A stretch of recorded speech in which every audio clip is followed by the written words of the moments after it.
اي شيء شنو هاي تحدي جاوب وكل يوم. هو السؤال شنو هذا؟ اول مره تشوفونه، بس هو سؤال كلش حلو وباسئله دينيه. اليوم عندي 4 اسئله دينيه على رسول محمد صلى الله عليه وسلم.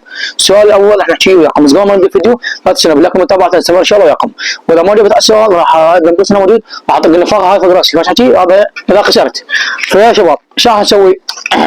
السؤال الاول اذا ما راح اجاوب راح اقول لك واحده من الاثنين. خذ حكي واشرب. السؤال الاول يقول راح يطلع فوق الكاميرا: من هي الزوجه الاولى للرسول صلى الله عليه وسلم؟ من هي الزوجه الاولى؟ هي خديجه بنت خويلد رضي الله عنها. هذا السؤال الاول جاوبنا. خش حكي. فاذا ما جبنا السؤال الاول راح ناكل اول شيء طبعا هاي الحكايه المميزه اللي حقها يسمونها الكرسكان.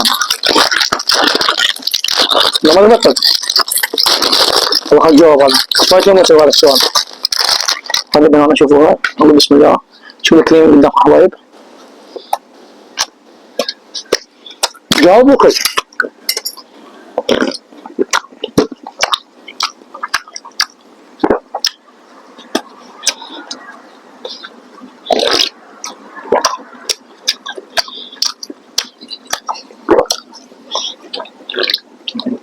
اخوان جاوب اول سؤال جاوبنا. هنجي على السؤال الثاني. يطلع قدامكم مثل ما تشوفون فوقكم. اين ولد الرسول محمد صلى الله عليه وسلم؟ اين ولد الرسول؟ واقع نعرفه. طبعا شوفوا على ما تعرفون من خلال الفيديو مالته راح تاخذون معلومات. ولد في مكه المكرمه. السؤال الاول جاوبته. خذ حكي راح ما اكل جواني. راح اجي اشرب هذا الحامض. بسم الله. واكل من الحكايه يا حبيبي.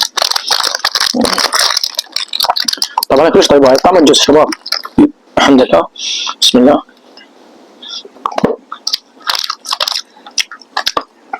والله خلصنا السؤال الاول. انا نجي السؤال اللي بعده. اخوان ما وصلكم عكس اللور حتى نسمع جاب المحتوى عادة نشر. السؤال الثاني او الثالث: من هي والدة الرسول محمد صلى الله عليه وسلم؟ ما كانت نعرفها والله هواي ما يعرفوها طبعا، بس من خلال الفيديوهات ان شاء الله تتعلمون وتجاوبونا.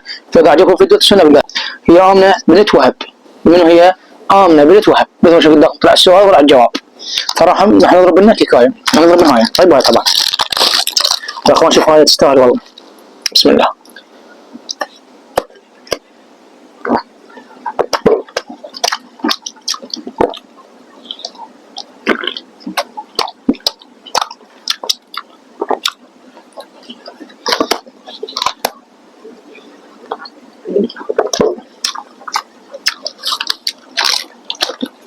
اخوان انا جيت السؤال الرابع والسؤال هو الاخير طبعا، بس شنو توقعاتكم خلص ولا لا؟ بس خليك لي شوي جاهز.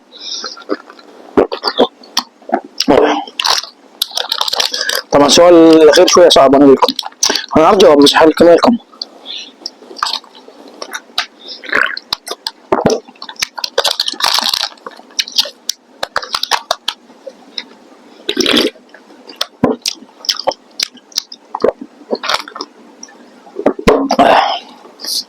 الحمد لله.